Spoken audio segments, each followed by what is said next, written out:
Hello friends, and welcome to the Hanged Man in the Moon. If this is your first time here, welcome. Thank you for coming. I'm pleased to meet you. If you've been here before, thank you for returning. I'm truly honored. Friends, if you are a returning visitor, you already know that this is my series in which I use tarot and oracle cards to explore topics related to living the intentional life. And this week, I'd like to begin by asking you if it is safe for you to close your eyes. Do not do this if you're driving. Do not do this if you're walking down the street. But if it is safe for you to close your eyes for several moments, do so. Please close your eyes. And imagine there is a storm outside. It's a large storm. You can hear the wind blowing. You can see the lightning crack outside, perhaps in the distance, but not too far away. And then you hear the thunder very quickly afterwards. How do you feel? How does that kind of storm affect you? Emotionally, mentally, physically? You hear the rain sound on the outside. Yeah. How do you react to that? Now, also with your eyes still closed, imagine that the storm has calmed down, has died down, and now is gone. And you open your door and you go outside. What does that feel like? What does that smell like? You look around. What do things look like?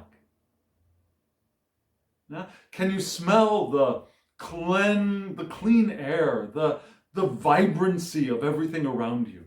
Can you feel the moist, clean feeling of the air? Can you see the sparkling on the plants and the trees around you? Can you see the sky, the air around your house, how different it is now that the storm has passed? Before the storm and after the storm, can you notice a difference? This week's Tarot and Oracle spread is asking us to look at our reaction to storms in our lives. Now, you can open your eyes. How did you react to the storm? Did you react like I would have when I was younger, with fear, with anxiety? Did the loud noise startle you? Did you feel unsafe? Or, if you did, this week's Tarot and Oracle spread is probably for you. If, on the other hand, you reacted like I do now, with excitement, with anticipation, did the thunder get you feeling that something was coming? Did the lightning excite you and make you more interested? If the thunderstorm excited you and invigorated you, then this week's spread is probably also for you. This week, we're looking at not actual storms, but how the storms in our lives affect us and how we react to them. And perhaps even what are the benefits to them. So friends, we have, as you probably already know, have a spread already laid out. Let's take a look at it.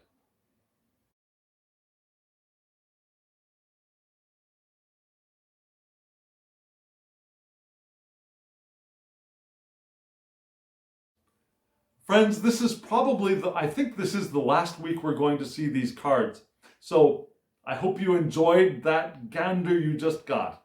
The new moon is coming very quickly. And I believe before I do the next spread, I'm going to be changing out my decks. But if you are curious about these decks, as usual, there will be a video clip at the end of this video that gives you the names of the decks and the names of the creators. And as usual, below, there will be links you can use to go look at the decks in depth and perhaps purchase one or all of them. They are all still available, at least at the time of this video, because all but one of them is mass market, and the one that is not mass market has been available consistently for a couple of years now, because they keep printing them out. So if you want them, go get them. I recommend them too, because they really are wonderful decks.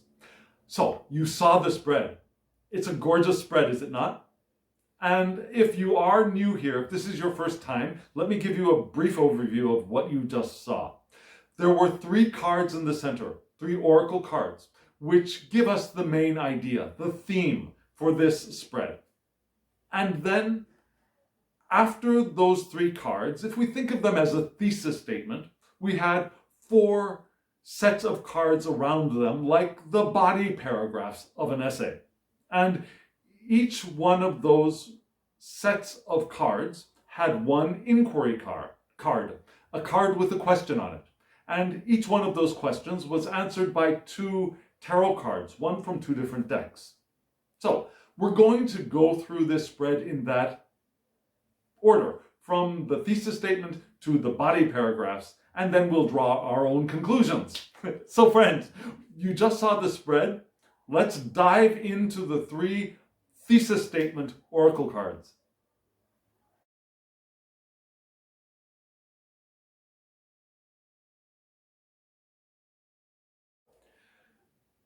These cards were very interesting, are very interesting. You saw, moving from left to right, the first one was Distant Thunder, which may have helped you understand why I was talking about storms in the first place. Now, Distant Thunder, then we have Solitude, and then we had Taking Shelter.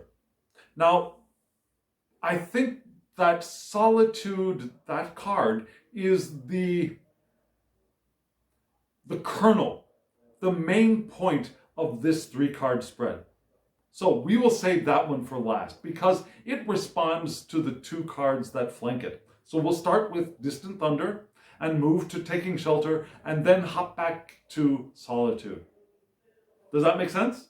So, Distant Thunder, what did we see? In that card, we saw a person in female clothing from perhaps early Renaissance period, maybe, looking out standing on a balcony, looking out towards the mountains, and there were clouds, and definitely there was a storm a-coming. And at the bottom of that, you noticed, perhaps, that there was a small quote that said, "Clear the air." So, the first card, Distant Thunder, clear the air. What is that trying to tell us? Well, this is a card of dramatic purification, renewal, and healing at many levels. When we think of a storm, a lot of us, I believe, think of how unsettling it is and how worrisome it is and how much damage that can be caused. And certainly, there are some storms that do cause a lot of damage. There are things like typhoons and hurricanes, which do incredible damage. There are things like tornadoes, which knock things down and throw things far into the distance, like pick up a truck and toss it hundreds of feet, if not half a mile away. That's not the kind of storm we're talking about here. We're not talking about those very, very destructive kinds of storms. We're talking about a common, average, if not every day, at least once every month or so, kinds of storms. Now, with the lightning and thunder, and yeah, maybe a tree can get hit, but not a hurricane, not a tornado, not a typhoon. Yeah, just a thunder and lightning storm with rain. How do you react when you are in the middle of something like that? Do you react with fear, or do you react with excitement? This card is asking us to reflect on our reaction to the storms in our lives, because we may react similarly to when things get a little chaotic in our lives, when things get a little stormy, uncontrollable, or seemingly uncontrollable in our lives. Again, not a hurricane kind of storm, not the death of a loved one, not losing your job, not having parts of your life destroyed. Just, if not every day, once in a month kind of chaos. How do you react to those storms in your lives when there seems to be a lot you have to take care of, or a lot of things grabbing at your attention, or a lot of people looking to you for answers, those less than settled times in our lives? How do you react to them? Do you react to them with excitement, with interest, with, okay, let's do this thing? Or do you react to them as no, no, no? Or do you have another reaction? There's a third reaction possible. Because if we can understand that in the physical world, those thunderstorms, those lightning storms are beneficial for the environment. When we walk outside after the storm, what do we feel? What do we see? We see the trees, the grass, the plants around sparkling, glittering, glimmering, clean. We notice the air smells clean and fresh. We notice there's more energy around us. If we can accept and understand that purification, that renewal that happens after a storm, the ground is even healed. That rain, because it's not a flood, that rain has healed the parched ground, has closed up the wounds of dryness, and has nourished the ground as well, and has energized the earth. If we can accept that, perhaps we can revisit how we understand and perceive the relatively mild chaos that sometimes occurs in our lives. Because sometimes that chaos is necessary for us. It causes a dramatic purification. Yeah? Things can get cleared away. We can get renewed by that upheaval. Again, not dramatic upheaval like a hurricane, typhoon, flood, but that minor upheaval of a lightning storm, of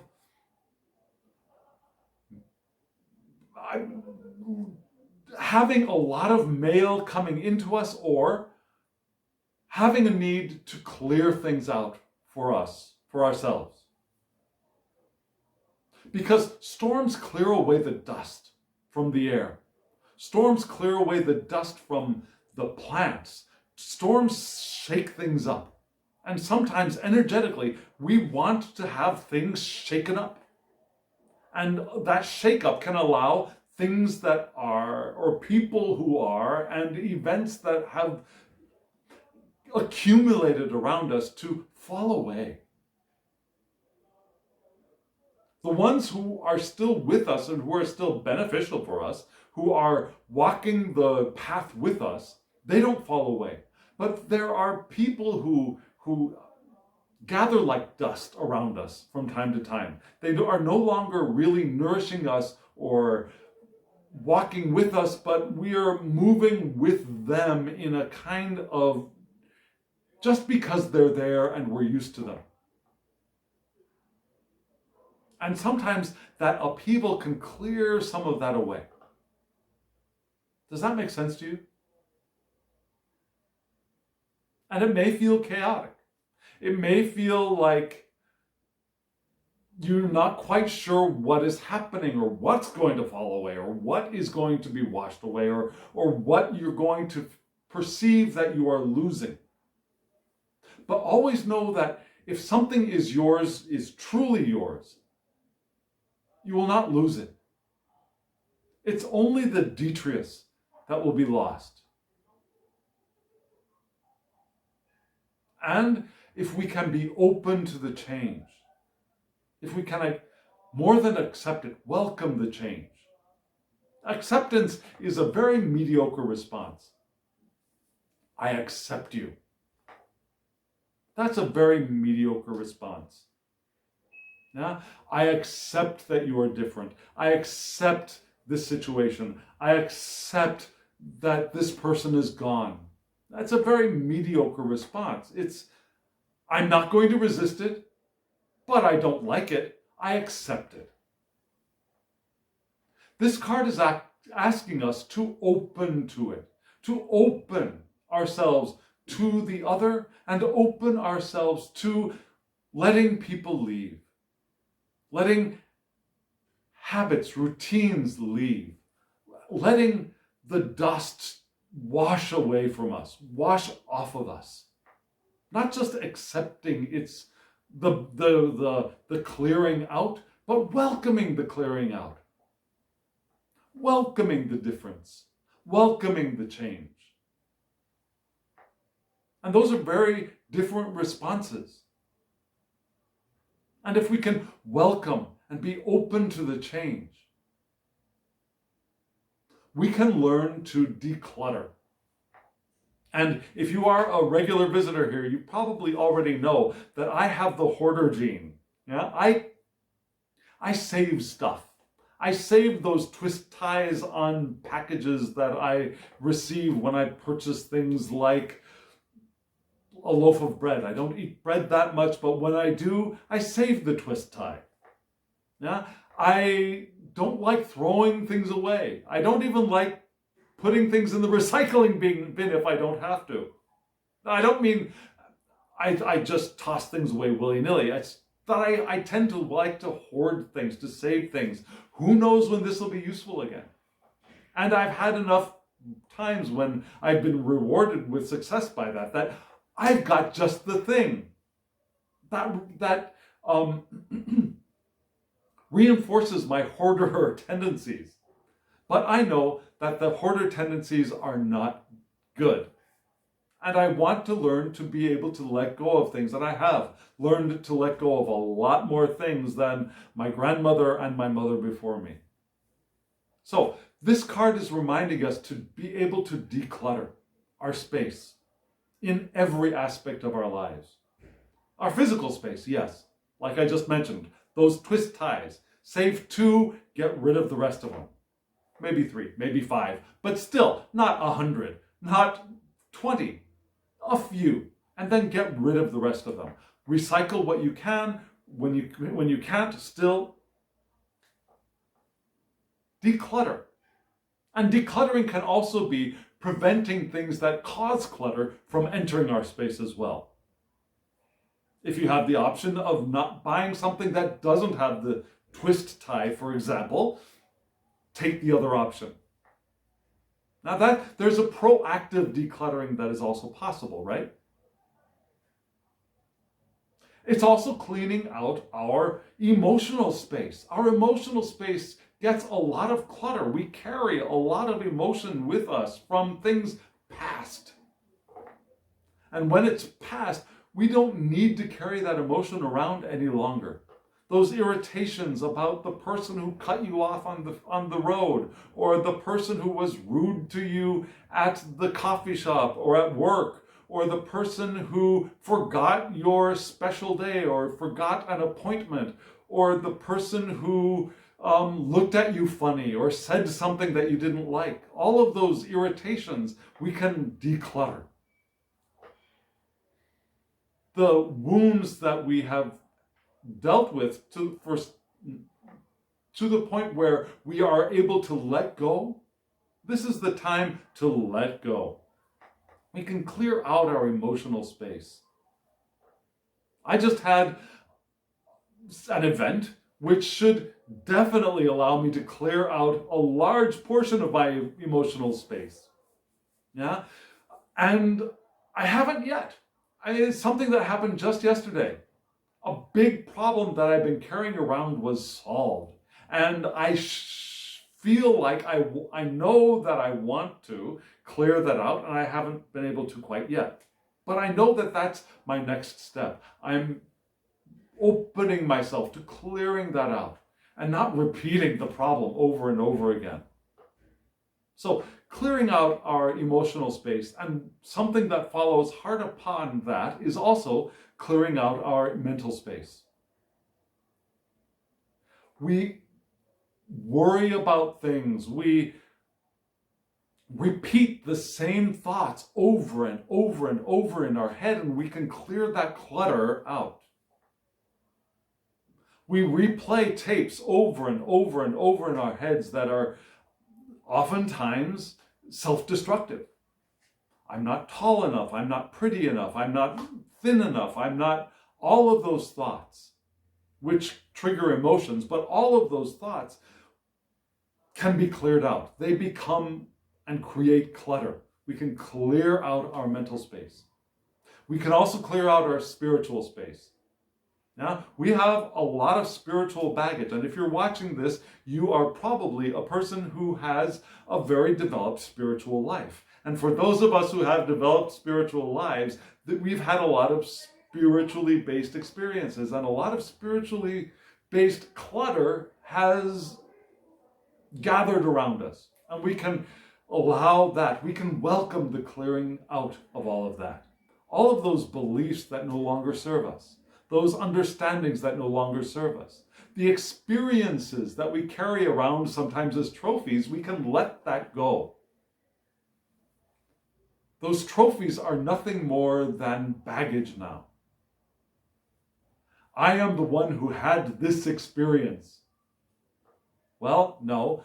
Well, yes, okay, so yes, you were the one who had that experience, but that was then, this is now. A past memory is a wonderful memory, but we don't need to drag it along with us. We can remember it from time to time. We can use it as a teaching tool,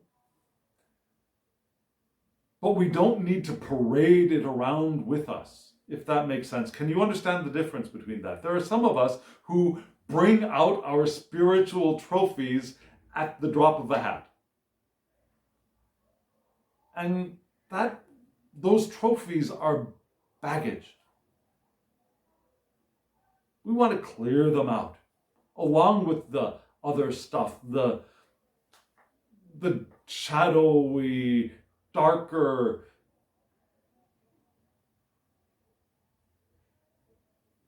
misunderstandings. Now, I was just about to say something that could have been misunderstood as spiritual bypassing or toxic positivity. We accept the dark that is there. We accept the experiences that have been painful, certainly, and we want to allow ourselves to heal from them. But once we've healed from them, we want to let them go into the past instead of carrying them around as the opposite of a trophy, as our explanation for why we are who we are. Now, our negative trophies, our wounds as trophies, we can let those go as well. So, we can let the rain clear us out. We can let the lightning revitalize us, clear away the dust. And we can take an active role of clearing that out ourselves as well. Clearing out, again, our physical space, our emotional space, our mental space, and our spiritual space. And remember that lightning energizes the ground. The storm can energize us as well. That shakeup can be an energetic kickstart to our lives. And this card, the more I look at this card, the more I think of this card, I see it as, do you know the Tower card in Tarot? A lot of people, most people who read Tarot, look at the Tower card as something perhaps unsettling, if not frightening. Something they don't want to see show up in a spread. Yeah? Danger lurks. warning signals. There is a positive side to every card, and this reminds me of the positive side of the Tower card. Now, in the Tower card, what do we see? We see a tower with, in Rider-Waite-Smith, in Pixie's art, in Pamela Coleman-Smith's art particularly, we see a tower, a stone tower, like a castle tower, and we see lightning coming down, and we see the tower cracking open, and we probably see two figures falling from the tower in a very destructive, very dangerous, very potentially fatal accident. But there is a positive side to this card as well. It's the side of things cracking open and allowing the detritus to fall away. Yeah? It's that clearing away of the barriers that we've erected. At first they were boundaries, but after years of building on them, they have changed from boundaries to barriers, from safe spaces to prisons, and allowing those to crack open to free ourselves from them. That's the positive side of the tower. And I think this is what this card is reminding us of. Yeah? Freeing ourselves from all of the stuff that has accumulated around us, that we've allowed ourselves to carry with us as we move with the powerful force of the powerful flow of intention.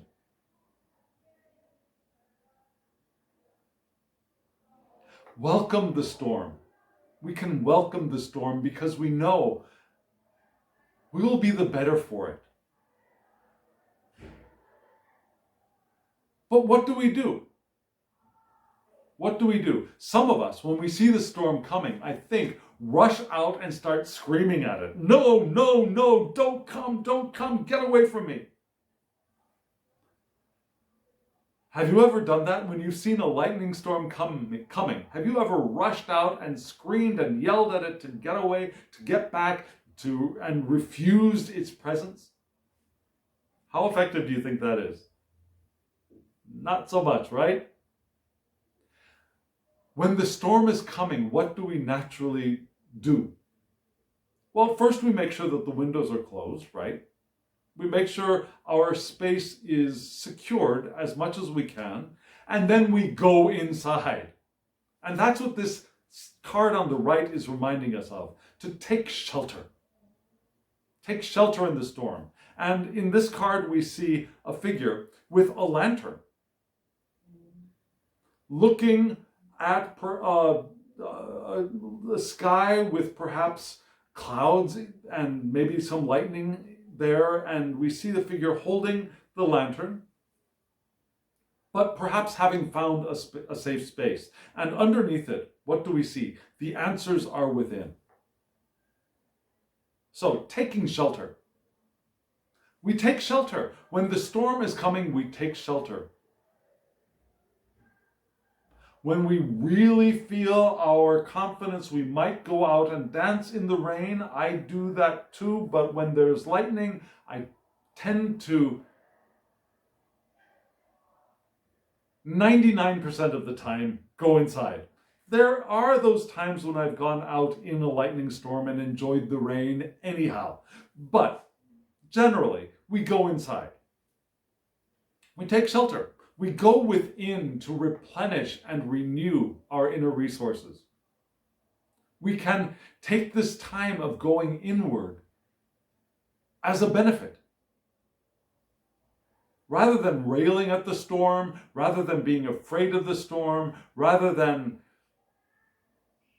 getting all wound up about the storm, trying to resist the storm, we can move in and more than accept,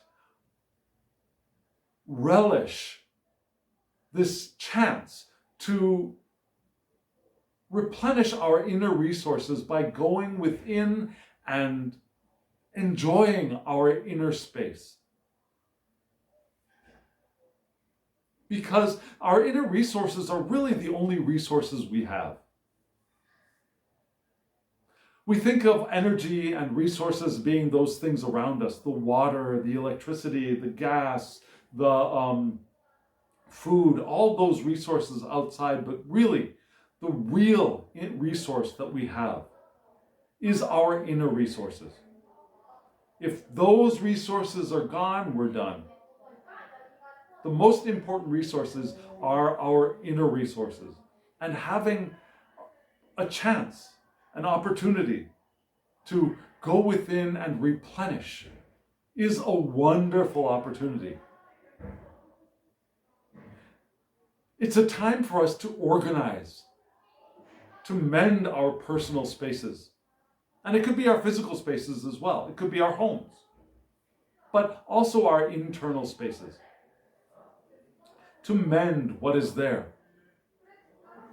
To mend the objects in our homes. I mean, it could actually be going around and fixing stuff. Yeah, where's the light bulb that's been burned out for a while? Or where is that plate that I've always said I wanted to repair that's been cracked for a while? Or that shoe that needs to have the shoelace replaced. Those little things, we can go around and we can take some time in our spaces and repair what's there.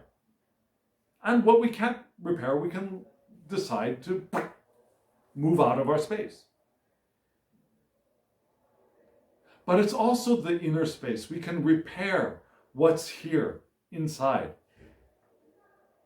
We can repair our relationships. We can take this time in our inner space with our inner circle, our inner relationships, and do some repair work there, whether it's with the other person or within ourselves. And we can, again, this card reminds us to clear away clutter and prepare for new growth. Because a lot of the times we have so much clutter that the new growth is buried underneath so much stuff. Literal, actual stuff, and also emotional stuff, mental stuff, spiritual stuff.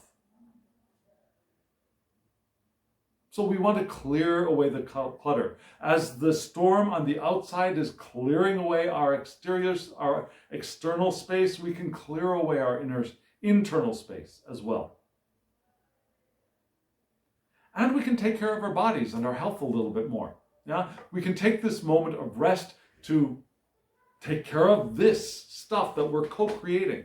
Now these bodies, these beautiful bodies that we are co-creating and have been co-creating since the moment we came into this physical universe as the eternal beings that we are, we can take care of these bodies at those times as well. Because these are a gift that we give ourselves.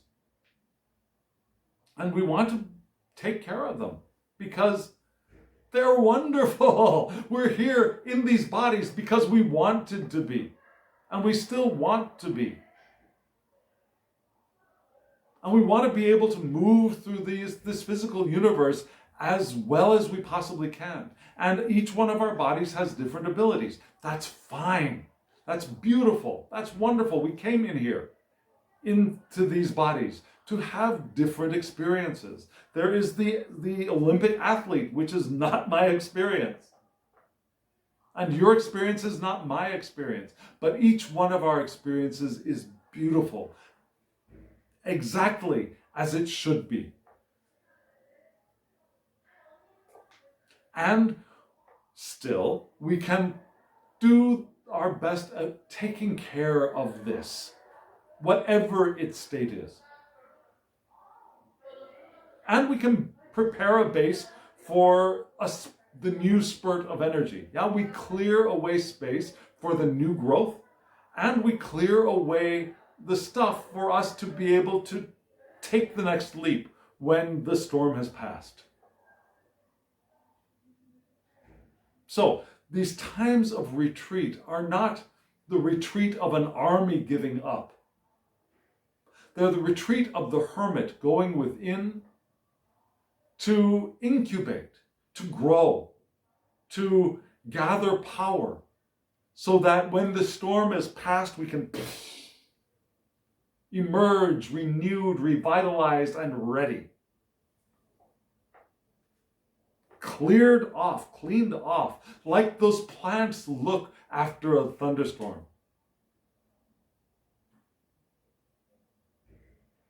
And so now we move to the central card, solitude. So we have a storm that's here or is coming. So we move within and we start doing the inner work. We take this opportunity. We enjoy the opportunity to clear away, to clean, to clear space for the next step of our evolution. And in solitude, now we're inside, and then we take time for solitude. We take time for solitude because, if you read below, in silence, peace prevails. And here, the card from taking shelter, we had the person with the lantern looking at an exterior landscape, but also looking within. And now we have this figure inside, seated, perhaps looking at a book, perhaps looking at something beautiful with light streaming down upon them in their solitude. So this card is reminding us, emphasizing that it's time to go within, to step back and be still. Among the time of clearing away and cleaning and mending, we also want to take time to be still. Because it's in that stillness that we really do revitalize. In our quiet, we can uncover the deepest truths within ourselves. When we do what so many people call shadow work, and I personally don't like that term because I think all work is the same in many respects.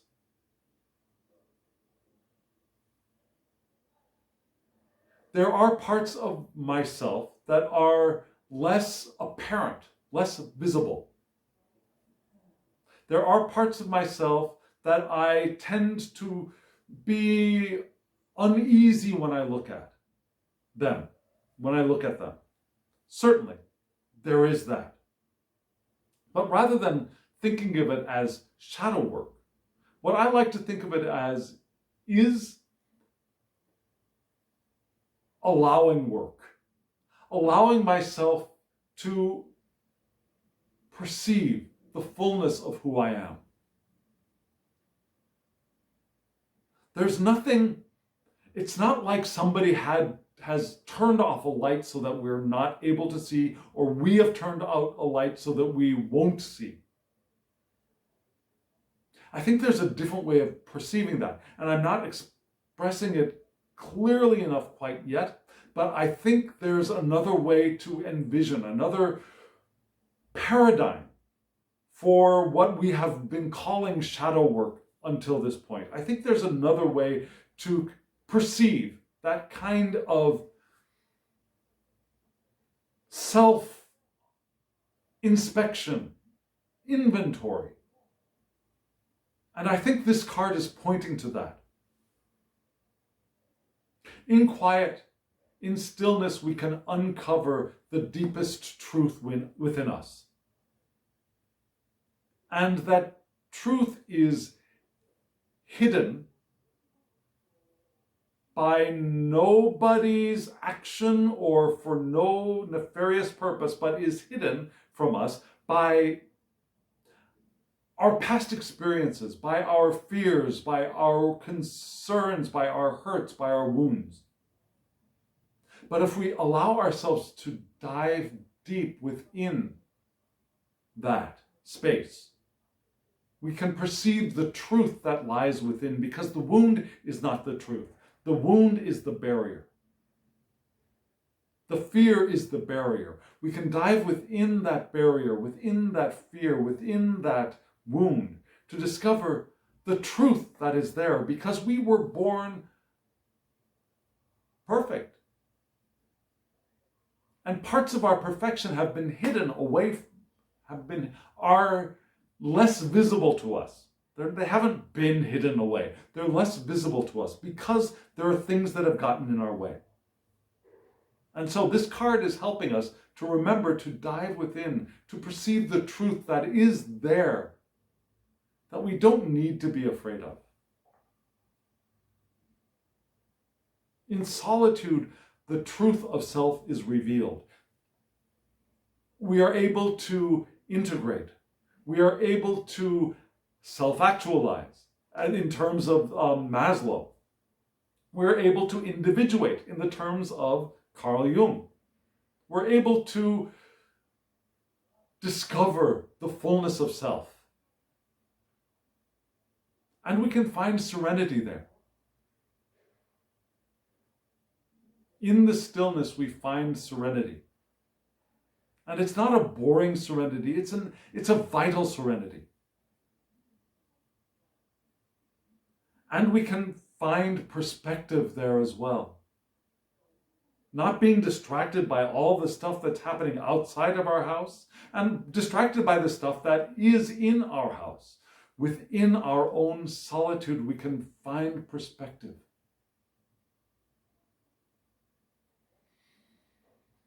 And we can breathe. And breath can carry us in to perceive the depths of who we are. And we can affirm as well from this space. Now, affirm that we are. We are not angry. We are not worried. We are not anxious. We experience anxiousness. We experience worry. We experience fear. We create worry. We create anxiousness. We create fear. But we are eternal beings having a human experience. That is who we are. And we can discover that and affirm that in the stillness. And perhaps do metta, my pronunciation is horrible, metta meditation. Metta meditation is a wonderful meditation practice, and I highly recommend it. If you are able to meditate in stillness, I highly recommend doing a regular period of metta, or in English, loving kindness meditation. And if you're curious about that, let me know in the comments below, and I think I've done a video in the far distant past. I can do another video about metta meditation, but there's also a lot of information about it online. But if you can do seated, quiet meditation, I highly recommend doing metta meditation at least a portion of every year. Because that's part of this solitude card, I believe. When we find the still point, when we find the depth and serenity of who we are, we can then replenish ourselves and replenish the world by doing loving kindness meditation. Just my thought. And we can listen to our inner self and our eternal self and the divine from that spot, from our solitude, from our quiet, from our stillness. And remember, stillness does not have to be seated on a couch in the dark. Stillness can be found doing walking meditation. Stillness can be found doing the dishes. Stillness can be found vacuuming the floor. Stillness can be found taking a shower. It doesn't have to be in the middle of a seated meditation in the dark with a candle and an altar, or without an altar. If you're not there or there yet, if you are called to do a different kind of meditation, that's fine. There are so many kinds of meditation, and there's one that is good for you. But metta meditation can also be done as a walking meditation. It can be done as part of a mindfulness practice as you do the dishes as well. Metta meditation can be integrated into so many different kinds of mindfulness practices and meditation practices. And so I highly recommend it. And that's what I think springs forth from this solitude card. So remember, where are we? When the chaos erupts around us, when things get shaken up around us, when there's a storm around us, a lightning storm, instead of railing against the storm, we can choose to go within, find shelter, do some cleaning inside as we allow the storm to clear out the exterior of our lives. And we do some mending where we can, and we find our center, and we go within, and we find stillness as well. We repair, we clear out space within, and we also take time for solitude and stillness and replenishment of our inner resources. And this is part of living an intentional life. Sometimes in this beautiful, gorgeous, powerful river that we are flowing with, this river of intention, there are going to be times of storm.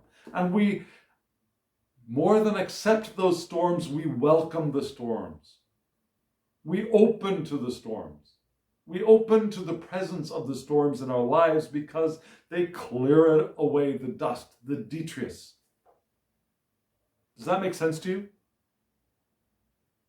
Well, friends, we've got 4 questions to ask of this profound, central thesis statement of the Oracle cards. Let's move to the first question.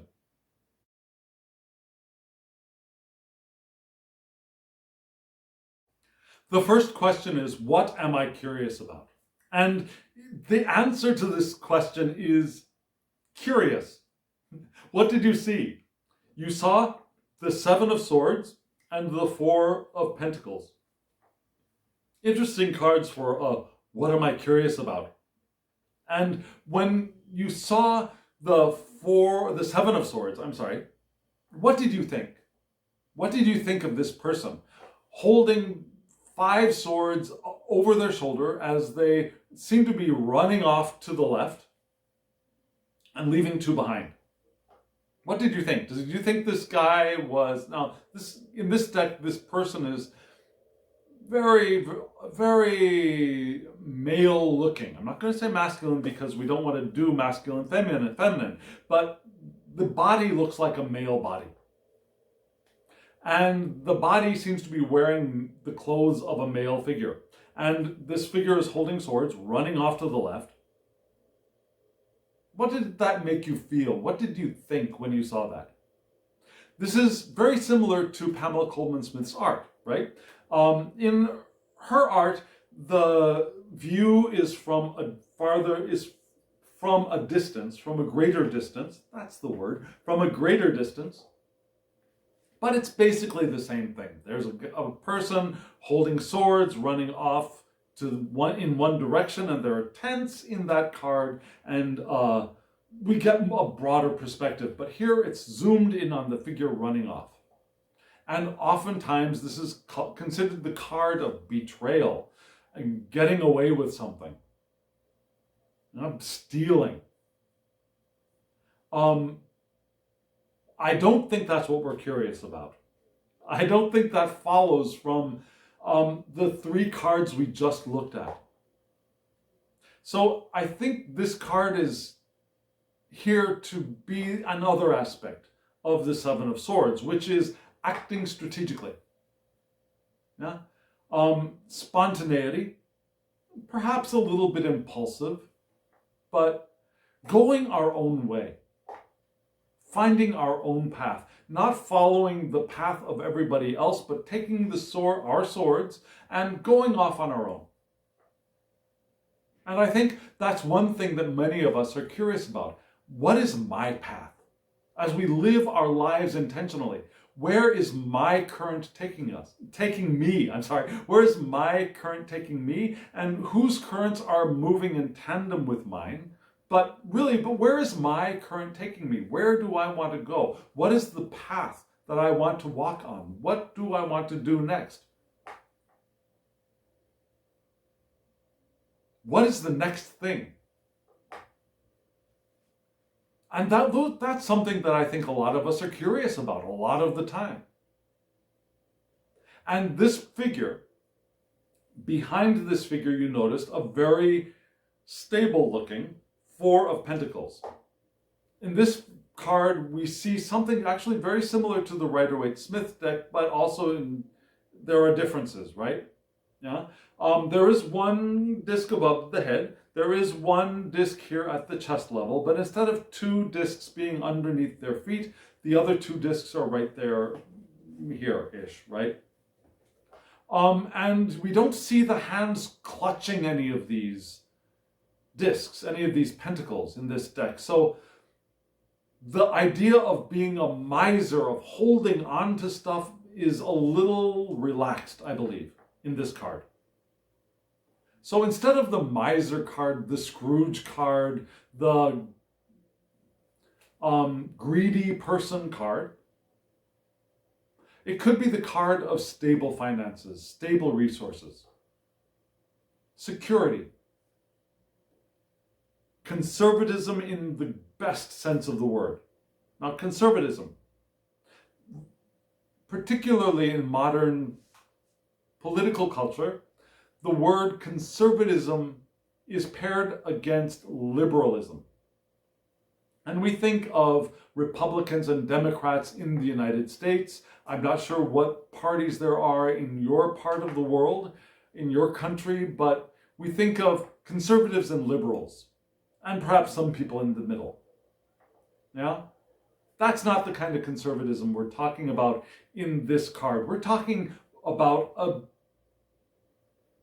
an original sense of conservatism. The kind of conservatism of a John Muir, for example, the one who wanted to conserve natural resources like woods and parks and waterways and nature, animals, the flora and fauna of the world.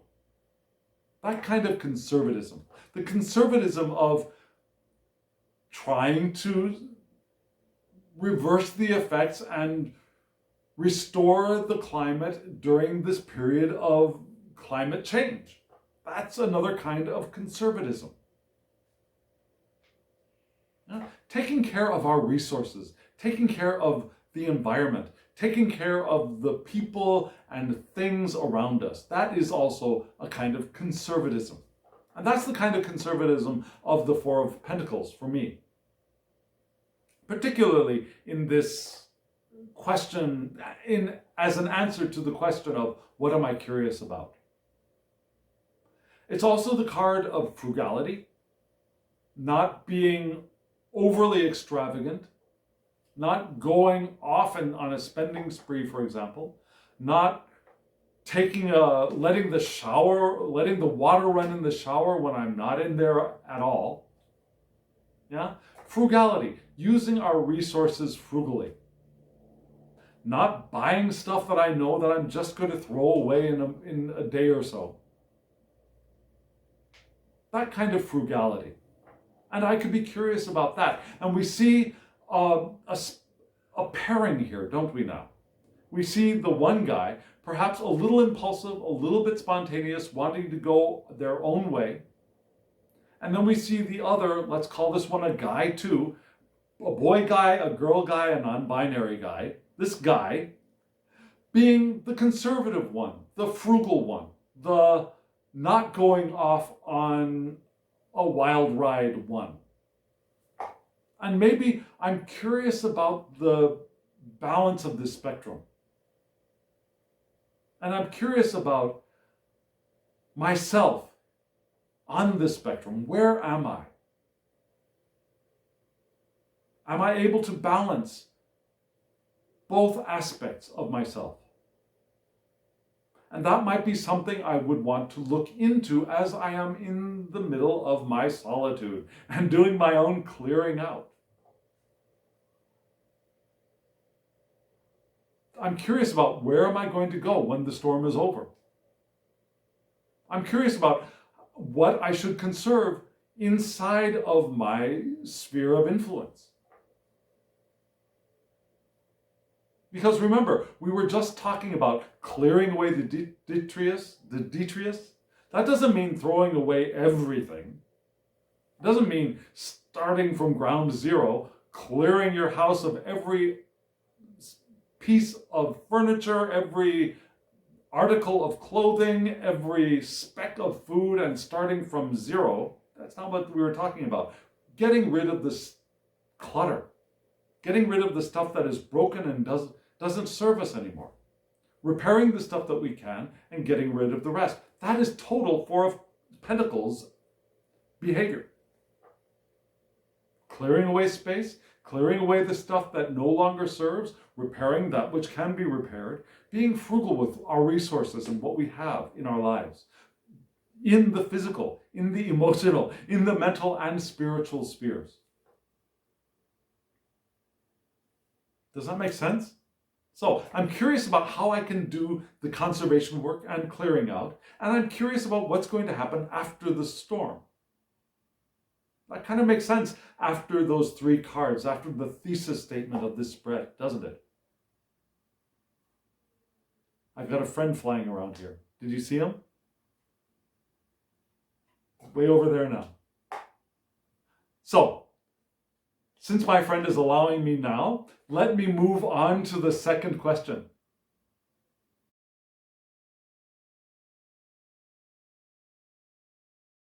The second question is wonderful because we started off with what am I curious about? Now what is the adventure? Now we got a taste of that question for just a moment with the Seven of Swords. What is my path? Where am I going, right? So now we're looking at, well, what is the adventure? And two very, very interesting cards came up in response to this. One is the Hermit, almost 100% Rider-Waite-Smith, Pamela Coleman-Smith, art style, well, style, not style, but image, drawn in a different style. And we have the Justice card, which is a little different from the standard image. It's a little bit actually difficult to see everything that's there because of the way it's drawn, but it's a very interesting card, and there are some interesting differences between Pamela Coleman-Smith's and this Justice card, and we'll get to that in just a moment. But first, let's take a look at the Hermit. And honestly, this Hermit card is where I drew the question for my next video of this week, in which I use Tarot de Marseille to do a shorter reading. I used this Hermit because this Hermit card surprised me when it came up for the adventure. What is the adventure? And then we get the Hermit. So if you want to see that video, it will be up in about 24 hours after this one has been uploaded. So stay tuned. The Hermit. The Hermit is the card of soul searching. It's the card of introspection. That solitude card and the taking shelter card from the Oracle decks is total Hermit vibe. How is that an adventure? What do you think of when you think of an adventure? Do you think of something like the movie Jumanji, where a group of people go out into the wilderness and experience things and meet dangers and overcome dangers and jump off of cliffs and adventure? How is the Hermit an adventurous card? There's a different kind of adventure that's being indicated by these two cards, I believe. The Hermit, again, soul searching, introspection, being alone, solitude. We just saw that in the Oracle cards. Also inner guidance and wisdom. Remember also from the Solitude card, we got that, When we're in the still point, when we're breathing, when we're open, we have better communication to, and we can listen more easily to the eternal beings that we are. We can more easily listen to the divine, the eternal consciousness and awareness that is ever present because we exist within that. That is this card. And why is that an adventure?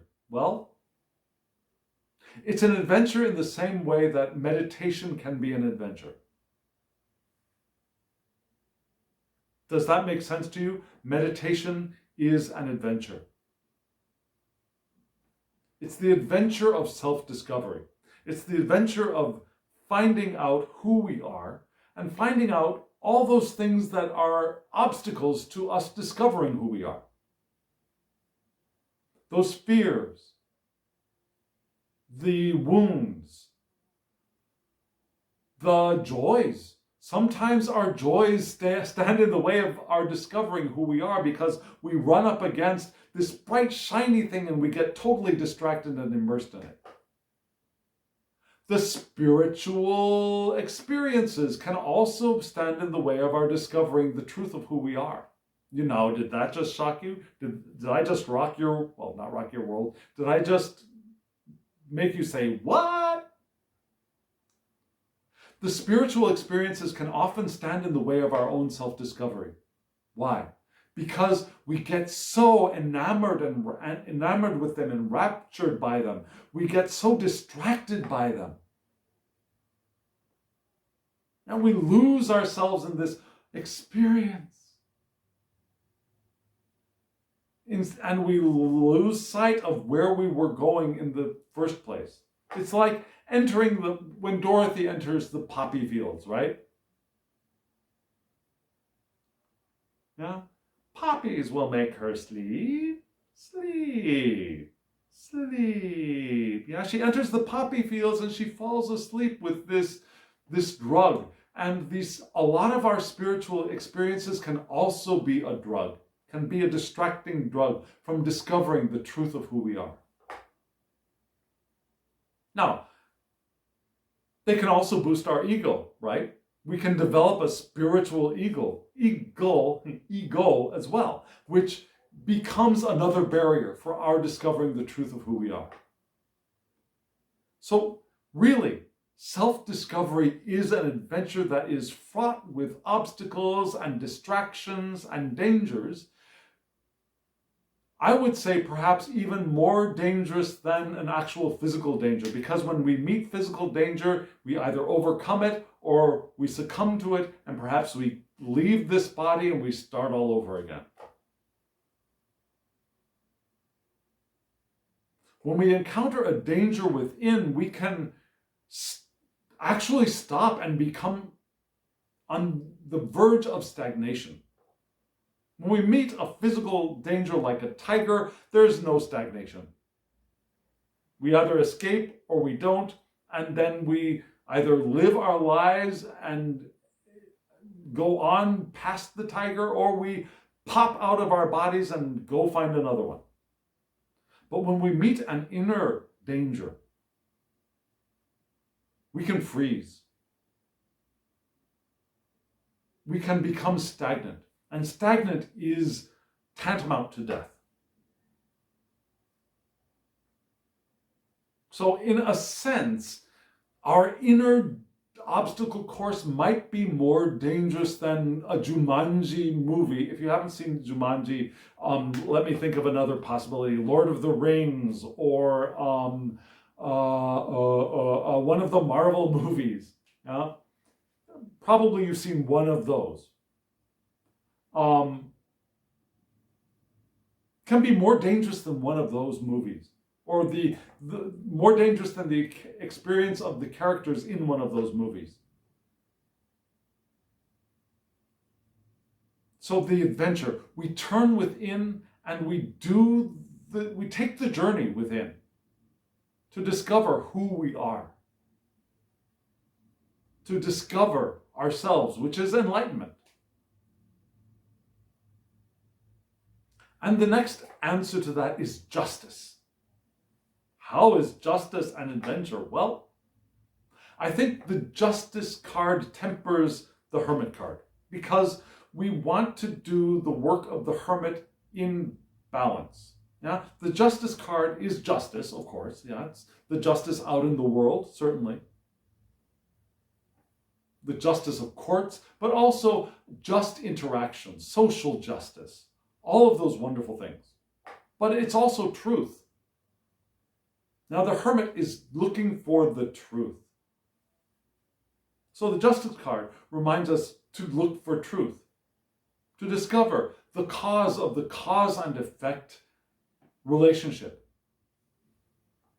Because every effect that we notice is from a cause, and we can work, perhaps, follow the trail back to our source, if that makes sense. It's also the card of equilibrium and equity. Equity towards others, but equity towards self. It's walking the middle path.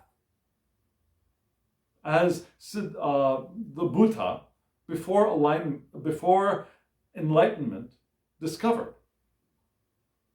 Going too far in one direction or the other is not the answer. It's the middle path.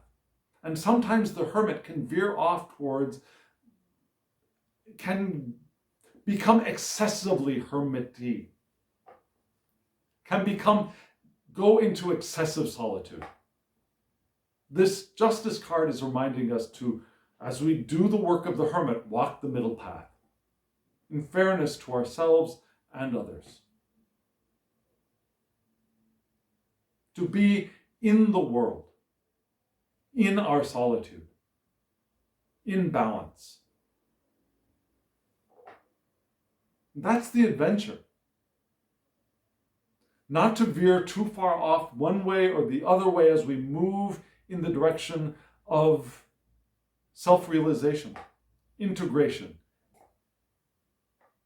enlightenment, individuation, self-actualization. All of those wonderful words of discovering the truth of who we are. And we do that in the middle of the storm, as we move within our personal spaces and we find solitude.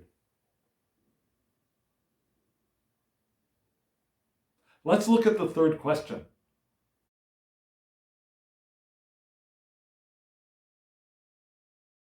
The third question is, where can I be more kind? And that's a good question for us to ask ourselves often. Where can I be more kind? Not where can I suffer for the benefit of others more? Not what can I sacrifice for other people? But where can I be more kind? To myself and others. And I'm not discounting the benefits of sacrificing for others or suffering for others. Those are wonderful potential actions to take in love. However, being kind is also very important. Because there are times, I don't know if you've experienced this from one side or the other, where one person can suffer or sacrifice for another person in a very unkind way. Do you know what I'm giving up for you? Do you know the pain and the deprivation I am suffering for you? That is not a kind way of offering up of ourselves towards others. We want to do everything as much as we can, kindly. And we want to be kind to ourselves. Because sometimes we slip, we fall. Sometimes we're not kind to others. And we want to be kind to ourselves by forgiving ourselves for those times where we slip up, and then do the reparations and make another choice the next time. So where can I be more kind? We've got two wonderful answers to that question. Both of them in a very similar area of our lives. Both of them cups. Well, no, I'm sorry, not both of them cups, but one of them is the Lovers, one of them is the Three of Cups.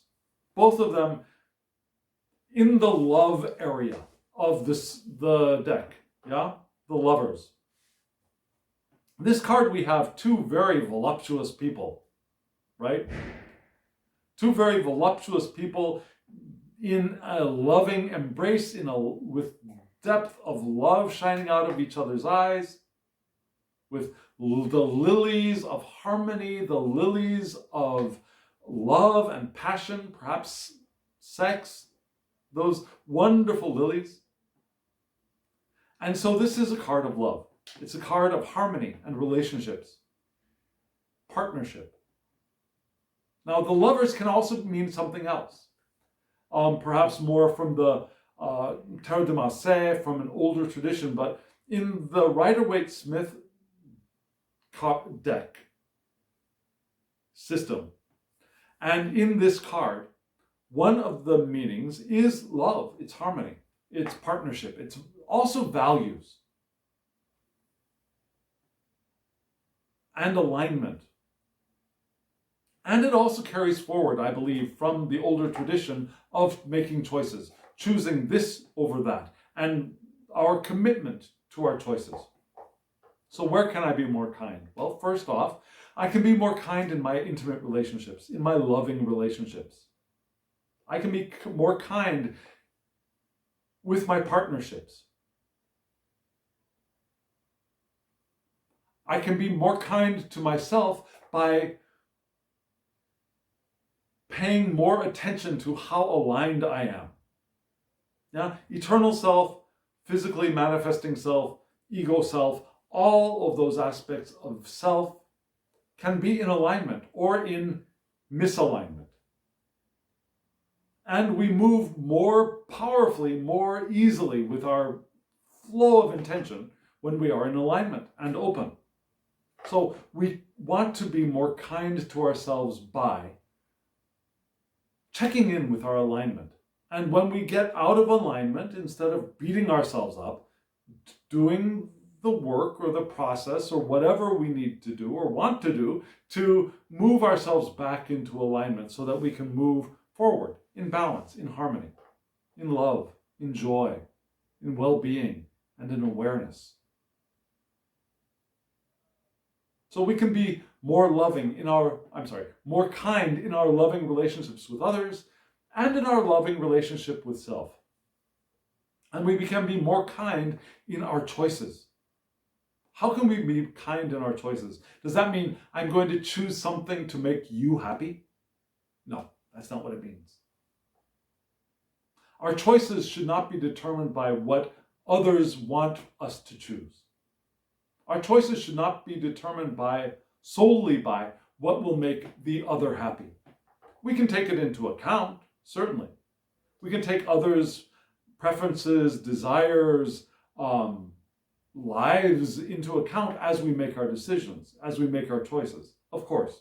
But we don't make our choice to fulfill them. We make our choice in alignment with ourselves, with our North Star, with our eternal self, with our deep wisdom that we carry forth from the Hermit.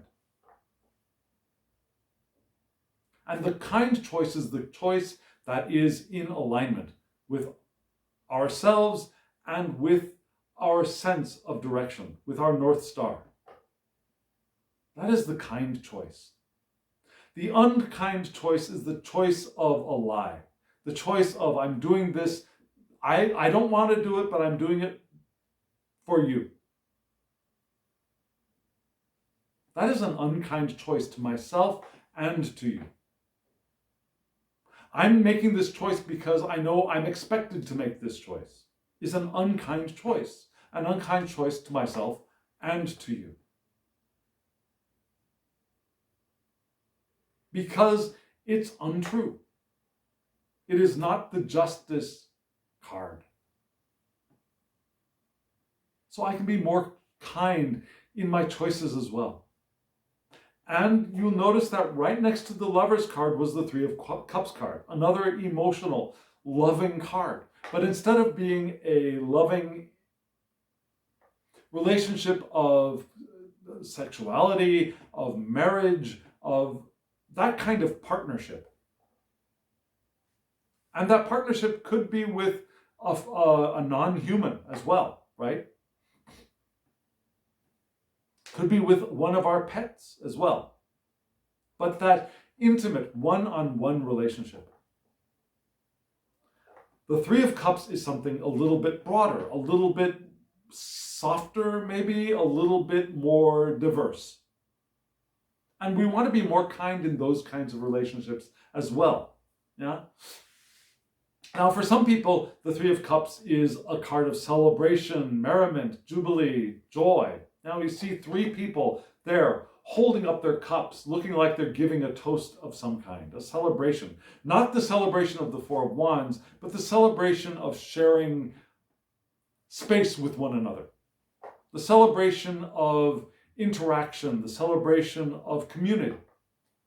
And yes, that is part of the Three of Cups card. It's also the card of creativity. Each one of these people is a little bit different, and each one of them brings something a little bit different into the meeting, the association, into the creative act, the loving interaction. So there's a creative aspect in that as well. Not the creativity of wands, but the creativity of water, of personal, subconscious, intuitive spaces interacting and creating, influencing and inspiring one another. Not the inspiration of the wands, but the influence and inspiration of water, of emotion, of sharing space, of nurturing. And we could be more kind in that space as well.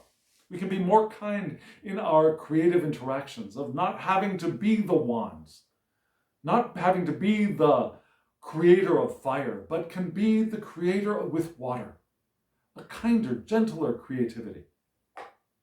Now, I'm not disparaging wands or fire. I am fire. I've got so much fire in my chart, in myself, I can't tell you. But there is that which is inspiring, it's bright, it's shiny, it's explosive. And that's wonderful, but it's not exactly kind. It's not necessarily unkind, but it's not exactly kind. The water creativity is a very kind of creativity. It's a kind of creativity. It's the creativity of kindness, of emotion, of love, of interaction. And this is also the card of friendship and collaboration. Now, it's not the one-on-one relationship, but the me and my peeps relationship. It's my tribe, my community. The Three of Cups is that kind of broader, more expansive relationship, and we can be more kind there as well. So, where can I be more kind? I can be more kind in my relationships, as well as in my choices and in my creative acts. We have all of those aspects here in this combination of cards. Isn't that beautiful? I think that's lovely. So, we have a fourth question. Let's take a look at that.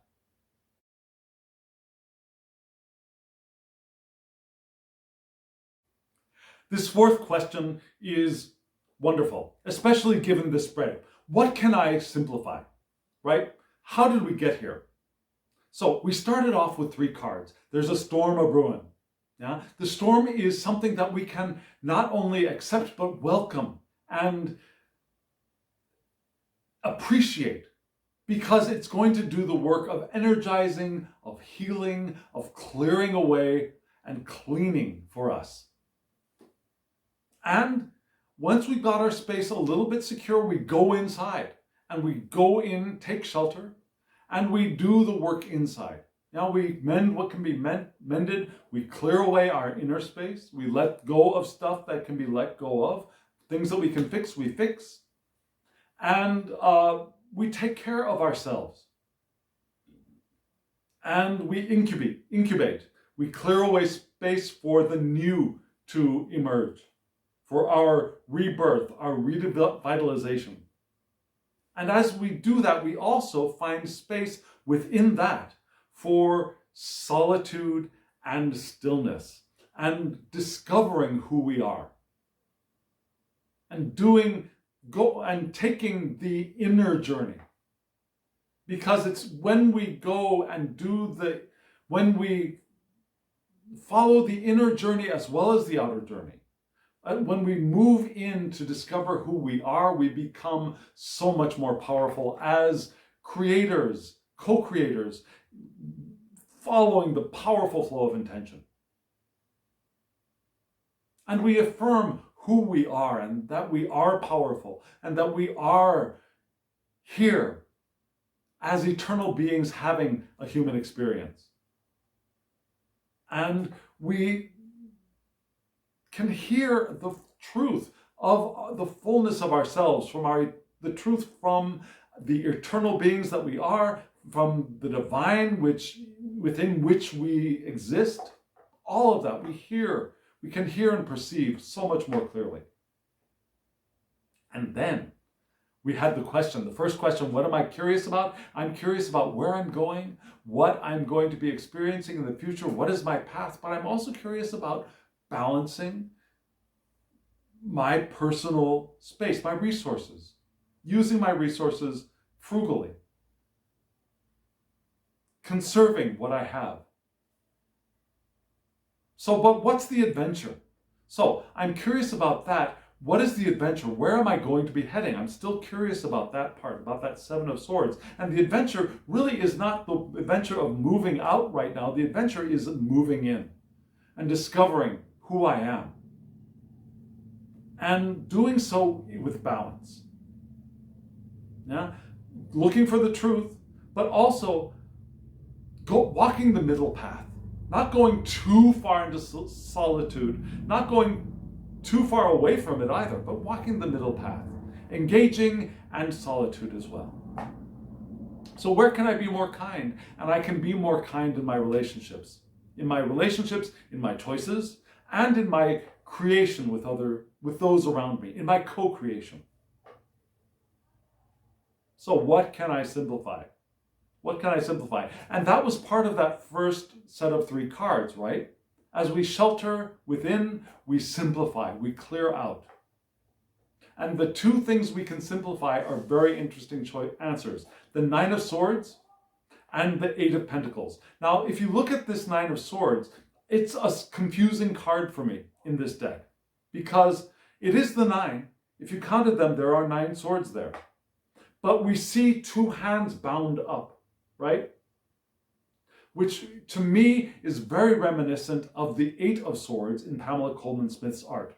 In the 8 of Swords in Pamela Coleman Smith's deck, we see a female figure bound with swords around her, 8 swords around the figure.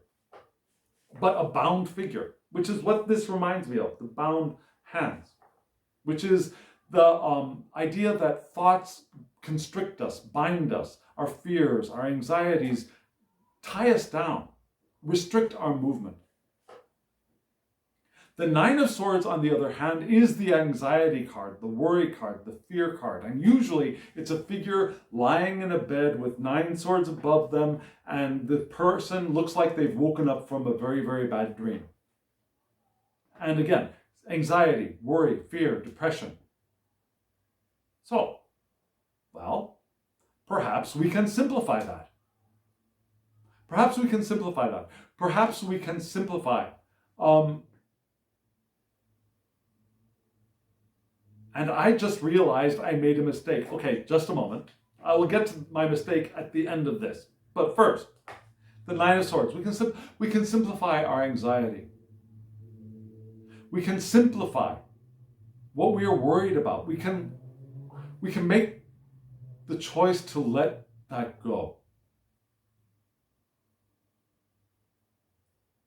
Most of us can make the choice to let that go. And if you are in a place where you cannot make the choice to let it go, that's okay. And there is help for you. And right now, I am not the person to help you with that.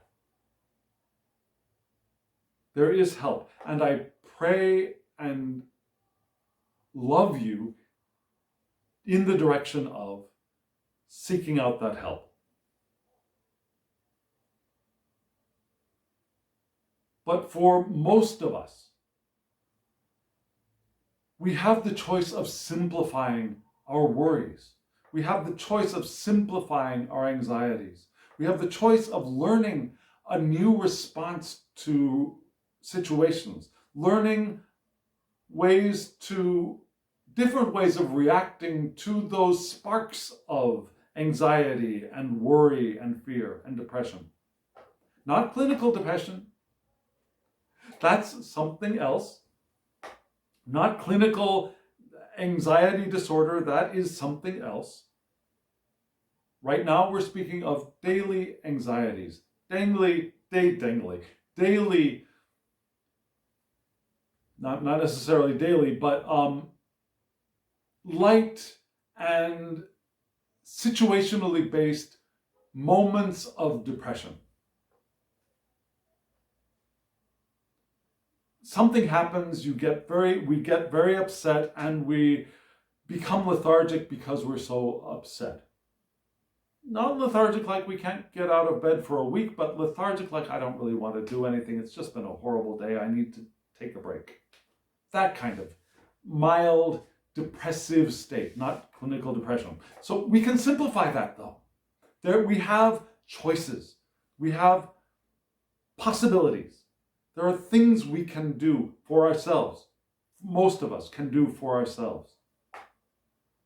And we can also simplify our nightmares, believe it or not.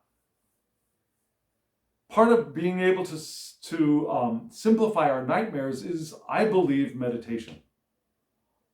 Now, the more we are aware of who we are and things that are happening in our minds during our waking period, the less obtrusive our nightmares can be. Now, caveat, when we begin our meditative journey, the nightmares might become more prevalent at the beginning because we're becoming more aware. But after time, the nightmares will often subside. Some people stop dreaming entirely. That has not been me. But still, we can simplify. We can do the things that will simplify those negative reactions that we have to things. And one of those tools to simplify could be meditation, a kind of meditation that suits your personality and your being here in the body that you are inhabiting. So we can simplify those things. We can get rid of those bonds, the bondage that we put ourselves in, because we are the ones who really tied ourselves up in the first place. We can also simplify the Eight of Pentacles. The Eight of Pentacles. In this card, it's a little bit different from Pamela Coleman Smith's work, where in Pamela Coleman Smith's work, we see a figure seated on a bench with 7 pentacles hanging on the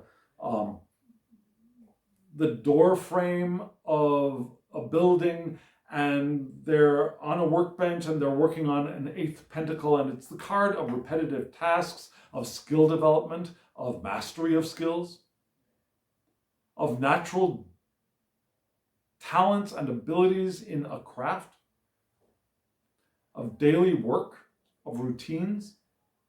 And we can simplify those things as well. Yeah. Sometimes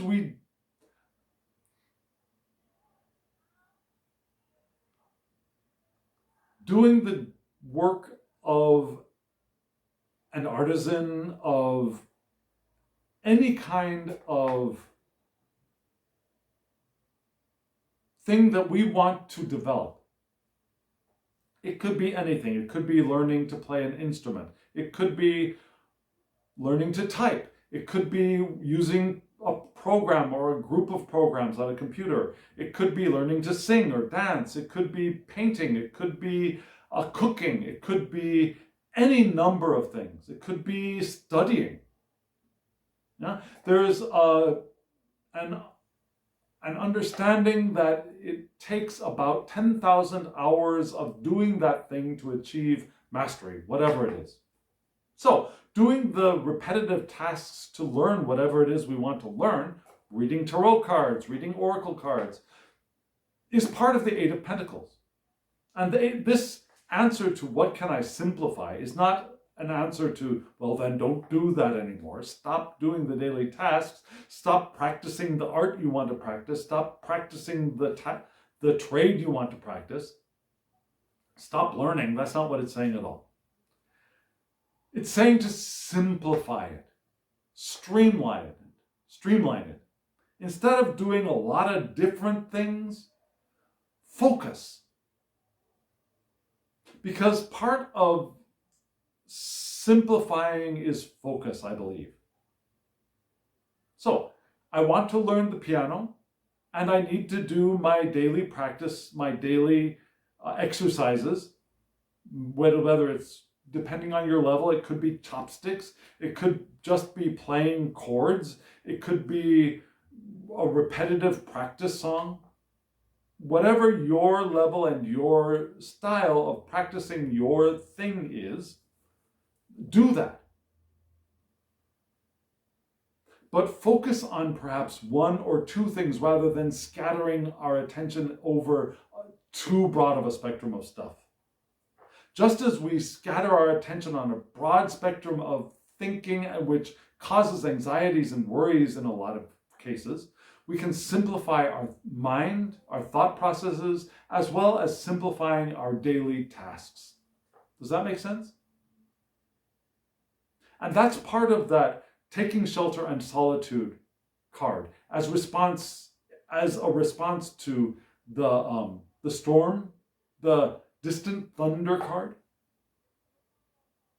But there doesn't need to be a storm for us to simplify, does there? Finding a way to simplify what we're doing, what we're focusing on, and moving in that direction, and doing the 10,000 hours of practice of whatever it is, that's a way to live life intentionally. Finding the middle path is the way of simplifying. Does that make sense to you? I'd love to hear from you if it does. So we can welcome and appreciate the storms when they come. And we can use them to our benefit. And we can be curious about where we're going, but we can also be curious about where we are now and what we can do now, here, inside of our shelter. And recall that the adventure is not only the journey through the jungle, but also the journey within, a balanced journey within.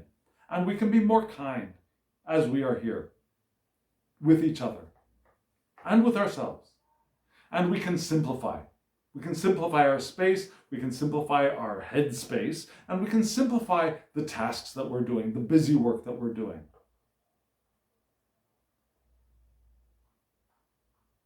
So friends, this is a way to live life intentionally, I believe. And this is a profound, profound reading.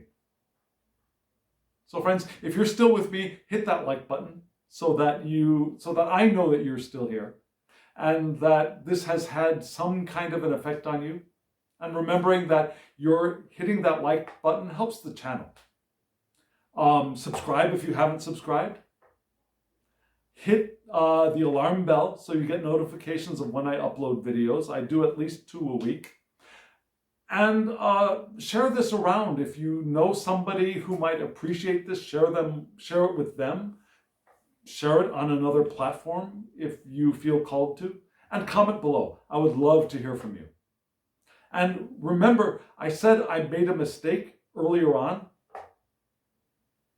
The mistake is that I got confused about what card I pulled for my question for the next reading. Just a moment. So, I had said that I had pulled the question from the Hermit card, and I'm wrong. I'm wrong. I did not pull the question for my next video, my Tarot de Marseille video, from the Hermit. I pulled it from this last question, the 9 of Swords. What can I simplify? How the heck do we simplify our mind space? How do we simplify our anxieties, our worries, our fear, our depression?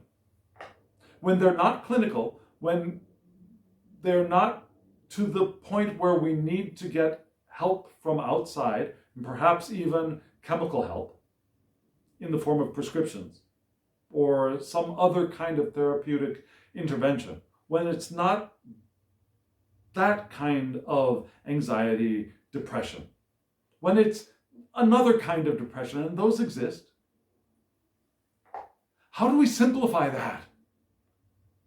That's what the question is going to be. So, again, hit the subscription button and click the alarm bell so that you get notifications of when I upload that video. And if you're interested in getting a private reading, I'll have a link down in the description box so you can head over to my Instagram account and send me a direct message and we'll get a reading set up for you. And friends, now, as always, I wish you love, joy, well-being, and pure awareness. Thank you.